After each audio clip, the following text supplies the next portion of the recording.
Have you had your EB1 or EB2 denied recently? You may be denied, but you are not defeated.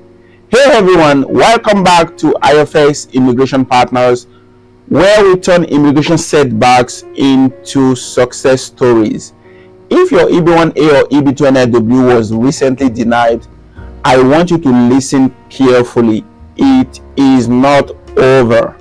A denial does not mean you are unqualified. It means the petition did not convince USCIS or the adjudicating USCIS officer. Today, I will show you exactly what to do next, step by step, so that you can come back stronger. Let's start with the truth. Most denials are not because the applicant lacked achievements, but because the petition lacked strategy. Listen, strategy is better than strength.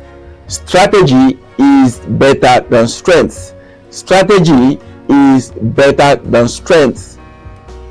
Common reasons for petition denials include, but are not limited to: number one, weak organization or unclear connection between evidence and criteria. Listen, you as a petitioner or as the applicant has the burden of proof and persuasion as an applicant. Don't wait for the USCIS officer to connect the dots. No, make the job of the officer easier by doing the connection. You have the burden of proof and persuasion. You have the burden of proof because you need to submit the evidences, the pieces of evidence, and the exhibit that show or substantiate your claims. And then you also have the burden of persuasion. That is, you need to know how to connect your exhibit or pieces of evidence to explanation and contextualize them in order for the officer to understand and see what you are saying. All right. So number two, over dependence on paid or irrelevant awards. Over dependence on paid or irrelevant awards. Number three, vague proposed endeavors under the NIW. Number four, template style recommendation letters that sound generic. Once you understand what went wrong, you can fix it and win on your second attempt. I know several people, and I mean several people, who got approved after a second and even a third denial. After a denial, you have three main options. Number one, you can file a motion to reopen or reconsider. That is, if you believe that USCIS made an error or ignored your evidence, you must file this motion within 30 days of the notification of the denial. Number two, you could go to the appeal court. That is, you can appeal to the administrative appeals office.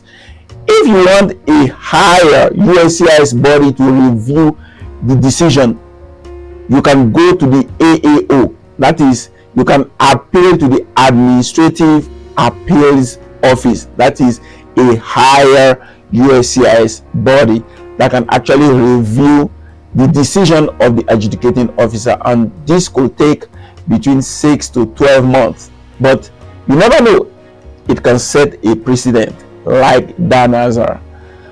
The third option is to refile a stronger petition. And listen, my personal recommendation in most cases is to refile a stronger petition. I do not advise people to go to the AAO because the approval rate at the AAO, that is the Administrative Appeals Office, is very, very low. So instead of going there and wasting your time and going through emotional roller coaster, why not refile a stronger petition? The only condition where I would advise someone to go to the AAO is when the mistake of the adjudicating officer is clearly egregious. Right? It is clear that this decision was an abuse of discretion and this decision is really erroneous, then I will encourage you to go to the AO, to go to the AO and appeal the decision. Now, before reacting emotionally, read your denial notice line by line. Underline every sentence that begins with USCIS finds that, or the petitioner failed to establish that. Those are your action points. Create a table with 2 columns: USCIS concerns on the left and your counter evidence or correction on the right. That document will become your roadmap for your new filing or appeal. Yes, you may be denied, but you are not defeated. It's not what happens to people that is the most important thing, but how they interpret and respond to what happened to them. Now, here is how to come back even stronger after a denial. Number one, you need to reorganize your evidence logically by criterion, not by topic. Reorganize your evidence not by topic but by the criterion. Let the stronger criterion come first, followed by the weaker ones. Number 2, add context to every achievement. Rankings, impact, or data are things that will actually help you strengthen your case. You see, the USCIS officer or the adjudicating officer does not understand your profile. He does not know what you have done. He or she does not know what you have done, but you know what you have done and how that places you amongst the small percentage of people who have risen to the top of the field, or how that makes you qualified for EB2 NIW. So you need to contextualize your achievement in such a way that someone that is not in your field can understand what you are saying. Okay. Number 3, you need to get new specific recommendation letters that focus on measurable outcomes.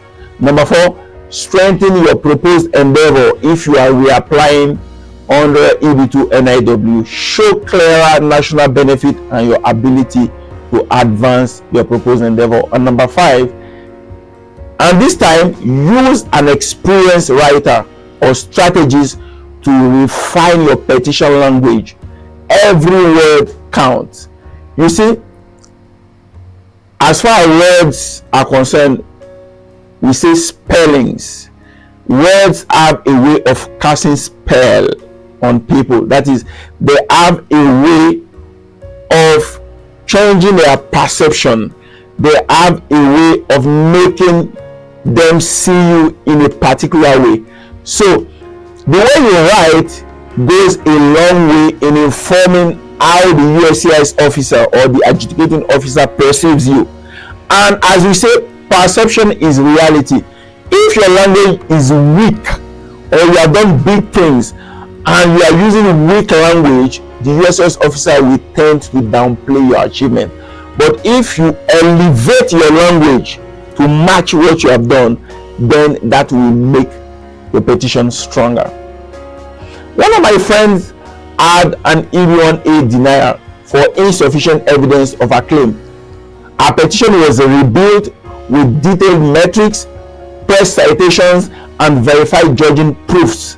Result: she refiled and she was approved in just under 3 months. So do not internalize a denial, interpret it. Getting denied hurts. I know, I've been there, especially after months of effort. Take a week off, breathe, and then return with a new plan. Remember, USCIS does not decide your worth. They evaluate your paperwork. Let me say it again. USCIS does not decide your worth. They evaluate your paperwork. You can always make the paperwork better. If your EB1 or EB2 was denied, but you want me to create a checklist to help you rebuild your case, comment below. Come back stronger. Don't forget to like, subscribe, and share this video with someone who needs encouragement or someone who is actually writing their petition at the moment. You can recover, you can rebuild, and yes, you can get approved. Remember, I have a gift for you.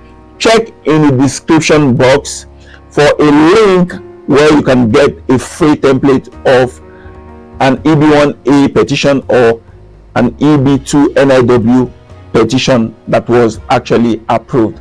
Thank you for stopping by and thank you for watching this video. My name remains Dr. Felix. I am your expert partner in immigration matters. I will see you in the next video.